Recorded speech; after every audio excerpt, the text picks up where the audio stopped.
I couldn't believe that Liu Kang welcomed me in Earthrealm, or that he thought me worthy to study with his Shaolin masters.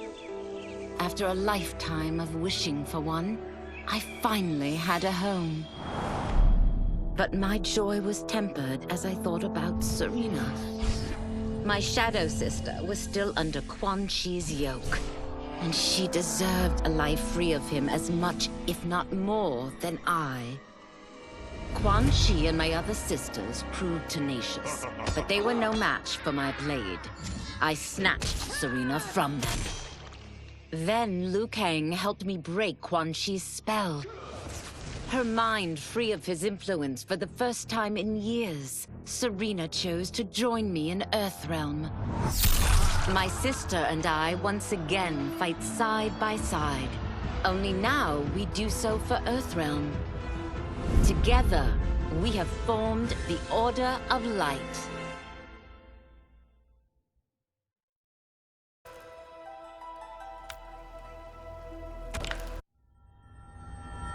While the regime had changed, little else had. My people still suffered in silence, ignored by the rest of Outworld. Though now I knew Empress Melina's secret, that she was also afflicted with Tarkat. If anyone would help, it would be her. But how to get an audience? Syzoth. He was the Empress's new emissary to the Zaterrans. I asked him to introduce us. At great personal risk, he agreed. And as I'd prayed, the Empress was willing to meet. Even better, she would visit the colony. She was shocked to see how we lived. She moved quickly to provide for our care and comfort. Thanks to the Empress and Syzoth, we Tarkatans are no longer pariahs. Until our disease can be cured, that will do.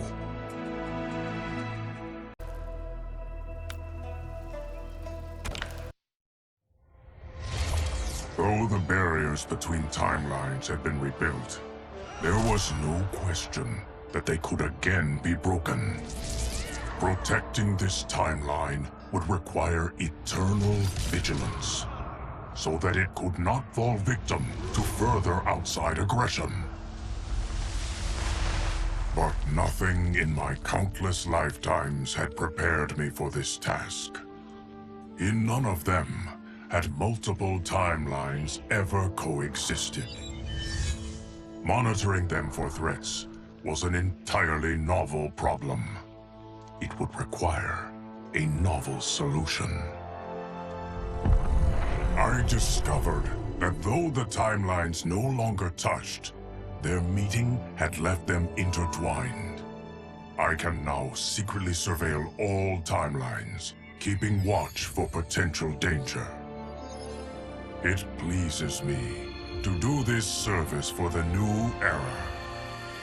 Lord Liu Kang may rest assured that it is secure.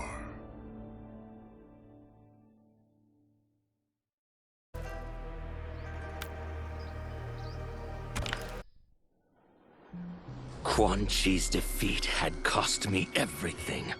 For months I had furthered his plot, and now I had to start over. Saito's people were still in chains. That's when Rain approached me. On the run from Empress Melina, he was desperate for help. And though I'd had my fill of sorcerers, this one was different. I agreed to provide him safe haven. He agreed to help topple Saito's government. And topple it we did. Rain summoned a wave so fast, so powerful, that it crushed the capital. Saito's fascist rulers were swept away. My people are finally free. They can chart their own course, needing only to follow their own desires. Their lives are now blessed by anarchy.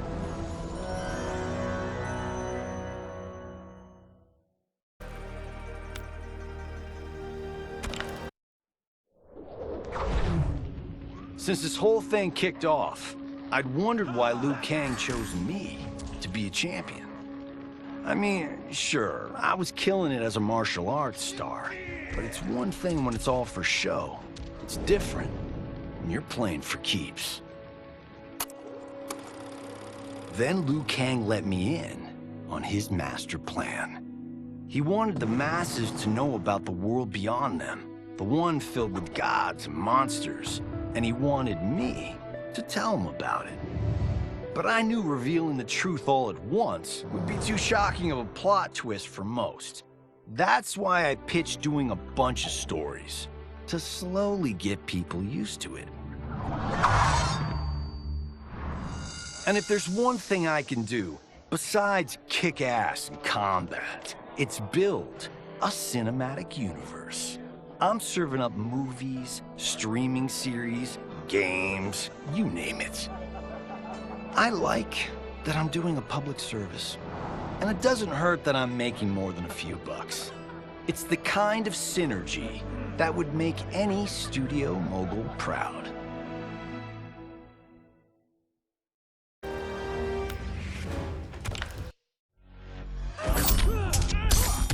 I wasn't looking for allies against the Yakuza, but I found one in Special Agent Jackson Briggs. He'd heard gangsters plotting to kill me on a wiretap and came calling, hoping I'd be his informant. We planned to part ways when we got the job done, but then Shang Tsung showed up to steal Sento. Needless to say, Jackson had questions. It blew his mind to hear that the stories in Johnny's movies were real. Once the shock wore off, Jackson quickly sized up the threats Earthrealm faced. To deal with them, he got his bosses at the FBI to form the Outworld Investigation Agency.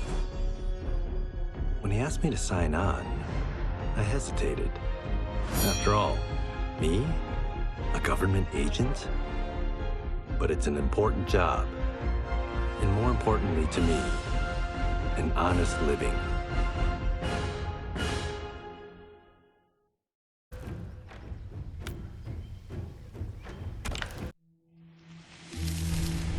General Shao's revolt left Outworld's armies in tatters. We were vulnerable to enemies both foreign and domestic. That's why my sister asked me to take command, to stitch her military back together and purge Shao's loyalists within it. She trusted only me with the task. The soldiers, however, had little faith. They thought me a spoiled dilettante, unprepared and unfit to serve. That I could fight mattered little. All that mattered was that I wasn't one of them. I finally earned their loyalty by orchestrating an epic victory over Shao and his rebels. Though the general himself escaped, his forces were smashed. For as long as I am able, I will lead the Empress's armies in defense of Outworld. Through strength, we will achieve peace.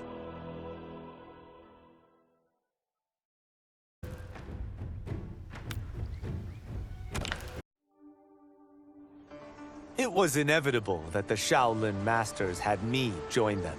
They knew just how much future initiates could learn from me. Shujinko was one of my earliest. His ability to absorb anyone's powers and skills was amazing. With the right training, he could become our greatest champion. I knew that I alone could give it to him. But as his proficiency grew, so did his ego. In love with himself and his power, Shujinko became a threat to the realms. He hadn't learned humility, because I wasn't the one who could teach it. I should have listened to Raiden's warning and not tried to train Shujinko alone. After he was subdued, Shujinko's accumulated abilities and memories were taken from him. He is once again a new initiate, ready to begin his training. This time, Raiden and I trained Shujinko together. He will become the champion he is destined to be. And I will fulfill my duties, humbly and cooperatively.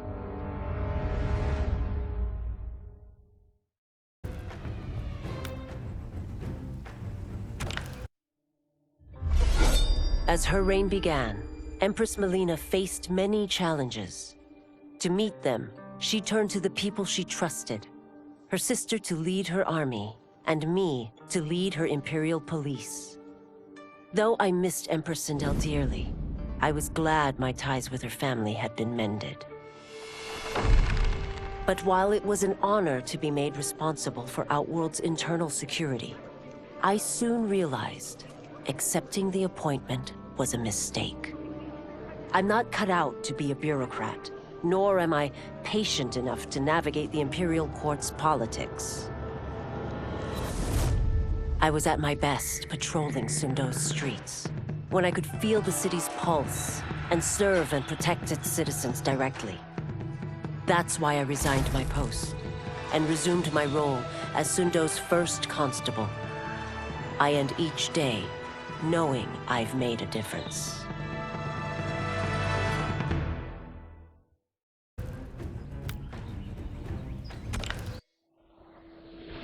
My loyal partner had warned me. Reclaiming my power as Keeper of Time might have unforeseen consequences. In this, as in most things, he proved prescient. The process I had undergone did irreparable harm to my body. Taking back my power had cost me my immortality. While my lifespan would still stretch across eons, I would one day perish. And if the war with Titan Shang Tsung taught me anything, it is that this timeline is not safe without a protector. Yet I had never given thought to choosing a successor. Who is it that could replace me and protect my new era? The answer, of course, is Geras. Tireless and meticulous, he is perfectly suited to be entrusted with this grave duty. And no one knows better the temptations of the hourglass. I have no doubt he will be above them.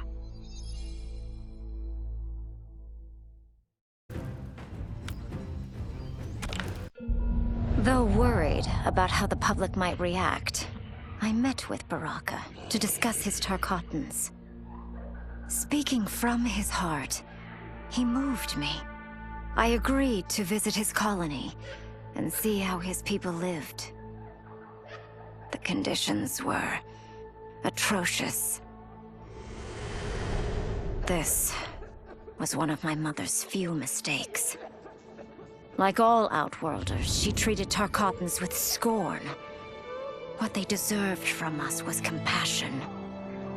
And the only way to get it for them was to reveal my affliction.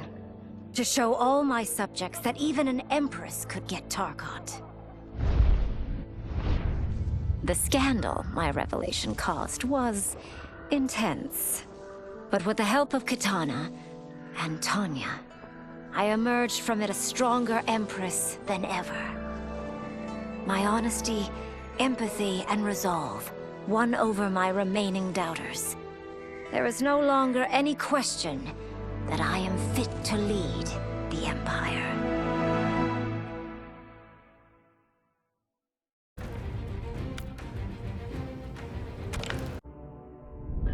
Quan Chi's plot collapsed. Along with it, my plan to secure new beings to feed my starving people. Because I'd advocated for partnering with him, I was held responsible. If I didn't seize for Viternus' new feeding grounds, the Coven would banish me. But then, I had a revelation. I didn't need to conquer realms to feed my people. I simply needed to capture enough beings to breed them. Once they multiply, Viternus will have a limitless, renewable source of food. And I only need a few thousand to start. A number so small compared to the billions in the realms that no one will notice as people go missing. But it will be more than enough to establish our breeding stock and feed a ravenous Veternus.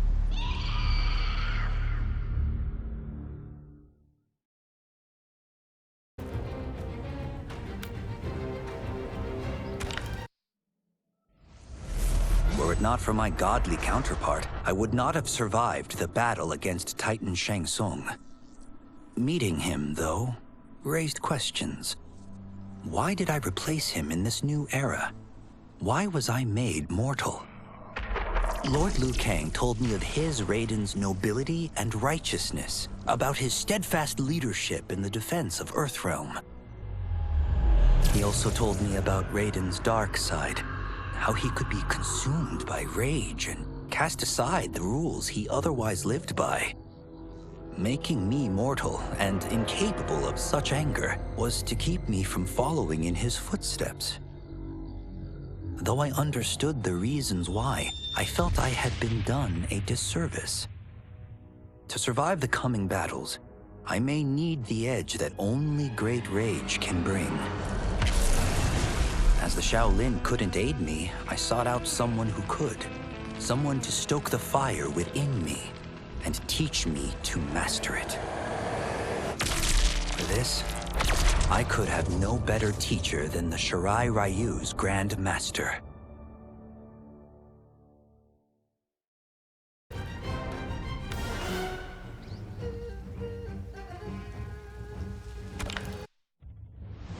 To elude capture by Empress Melina, I joined Havoc's crusade in Sido. There, I summoned more magic than I thought possible, and drowned out the old regime. Havoc's longed-for anarchy had been achieved. He was more than satisfied. But I was left empty and broken. Had I been satisfied as Outworld's High Mage, not let myself be tempted by Shang Tsung, a great city would not now lay in ruins. I've caused devastation, ended thousands of lives, all because of my blind ambition. I've betrayed my oath, my sovereign, and my realm. These high crimes merit punishment, and I'll accept whatever the Empress gives me. My only ambition now is to one day be forgiven.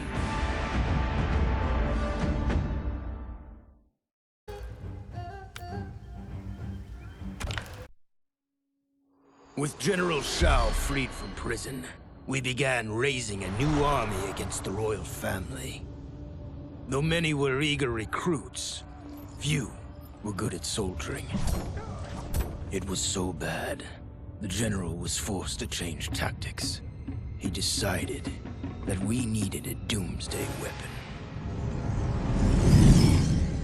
That weapon isn't a thing, though. It is a monster. Onaga, the Dragon King. The general told me the old legends were true. That his ancient ancestor defeated Onaga, trapping him deep inside Mount Sagan. The Dragon King is still there today. His pent-up fury waiting to be unleashed. Because Onaga is so dangerous, the general wouldn't risk trying to tame him before. But now, he feels we have no choice. Though I likely won't survive, I accept this mission gladly. I can think of no greater honor than to give my life in the General's service.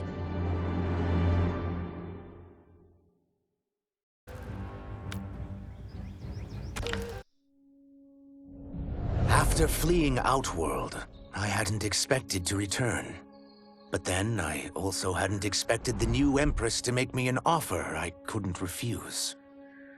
To thank me for helping stop General Shao's rebellion, she asked me to be her emissary to the Zaterrans.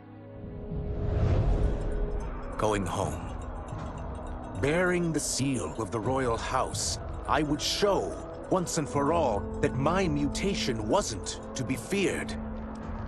That it wasn't a source of shame. To my surprise, I was welcomed. But those warm smiles hid a dark secret. I stumbled upon a trove of official records, which showed that my shape-shifting ability isn't unique. Many Zaterrans are born with it, but are killed by their government to keep it from spreading. Who started this barbaric policy? Who is now enforcing it is unknown. But I will find out. And I will put an end to this madness.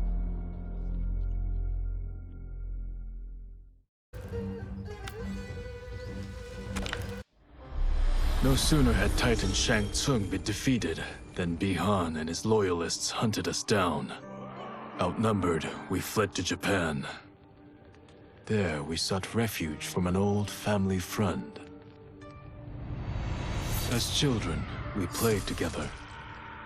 But Harumi Shirai was a woman now, the head of her clan. Her strength, beauty, and intellect awed me. Also incensed by Bihan's betrayal, Harumi agreed to help me forge a new clan, one that would stand against him and defend Earthrealm. Her aid proved invaluable, and as time went on, we grew closer. To honor Harumi and pay respects to my new bride, I named the clan after her, calling it the Shirai Ryu. Now the battle against my brother begins in earnest. The Shirai Ryu won't rest until Bihan is defeated and the Lin Kuei's honor restored.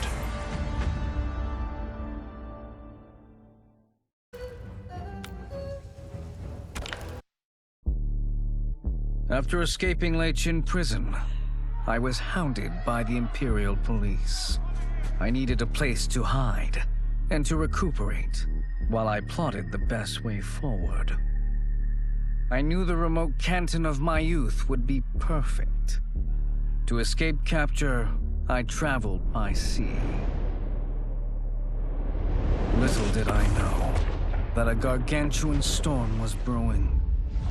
My tiny craft was smashed apart. I closed my eyes, waiting to drown, hoping that the Netherrealm wouldn't claim my soul. But when I reopened them, I found myself not in hell, but on a deserted island. From its ruins, I could tell that great sorcerers had once lived there. In the caves beneath the ruins, I found what I can only describe as a well of souls. Once I learn how to wield its power, I will become invincible.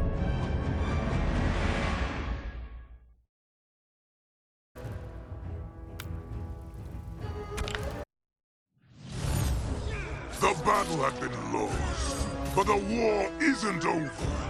I won't stop fighting until I take Outworld's throne.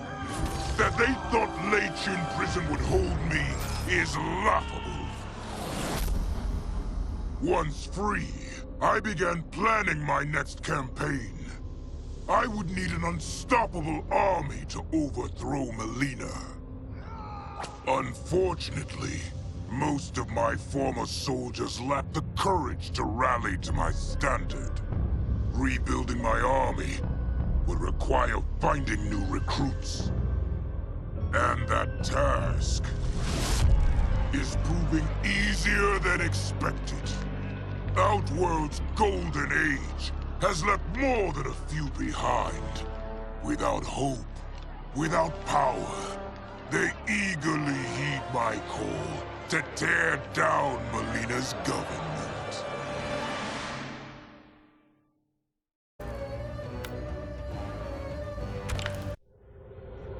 As the darkness enveloped me, I took a long last look at my family. I did not expect to see them again, until their souls joined mine in the living forest. But miraculously, my beloved husband delivered me from oblivion. Though he couldn't save my body, Jared had preserved my soul. Like him and countless others, I am now a part of Ermac. Yet ours is not a peaceful repose. The collected souls within Ermac have their own needs and agendas. Before we can speak as one, we must first reach consensus. I had thought, as the former rulers of Outworld, I and Jared would hold sway. But here we are, two souls among many thousands, fighting for the right to be heard. And if there is one thing we do well together, it is fight. We will win the right to govern Ermac as we once had governed Outworld. And we will rule for the benefit of all.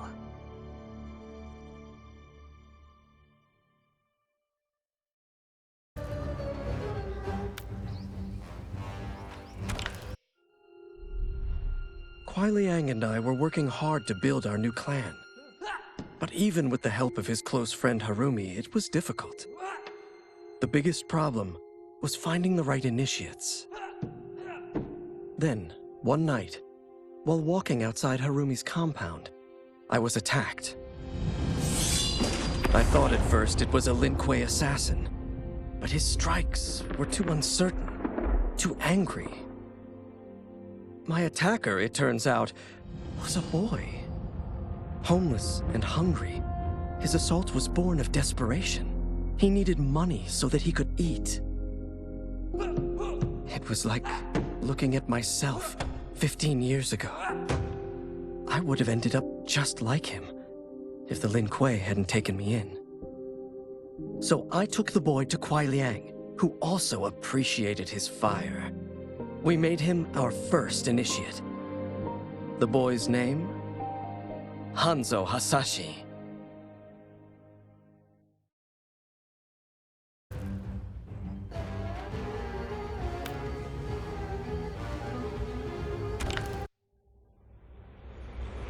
I had broken the Lin Kuei free of Liu Kang's enslavement.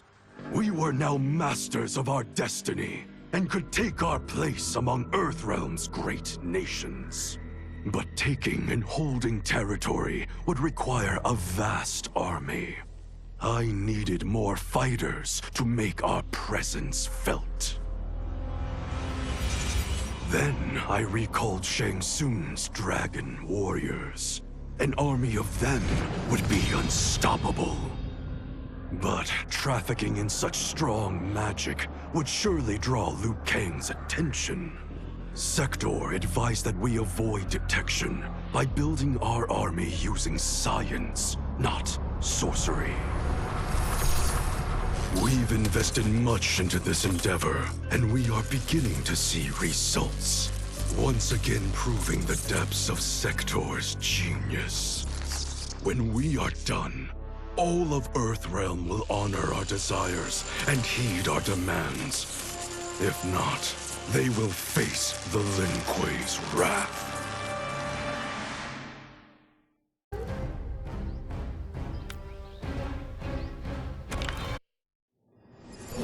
Until recently, I hadn't met Li Mei, but I had heard the stories. How the Umgadi's matron superior blamed her for not preventing Emperor Jared's murder. How she quit in disgrace rather than accept punishment. But those stories didn't fit the woman I now knew. Li Mei would never have been so negligent. Eventually, I uncovered the truth. The failures and mistakes which led to the Emperor's murder, they resulted from poor decisions made by the matron superior themselves. They made Li Mei their scapegoat. When the Empress found out, she wanted the Umgadi disbanded. But I convinced her that it could be reformed. To make sure it did, she put me in charge. I am humbled by this sacred responsibility.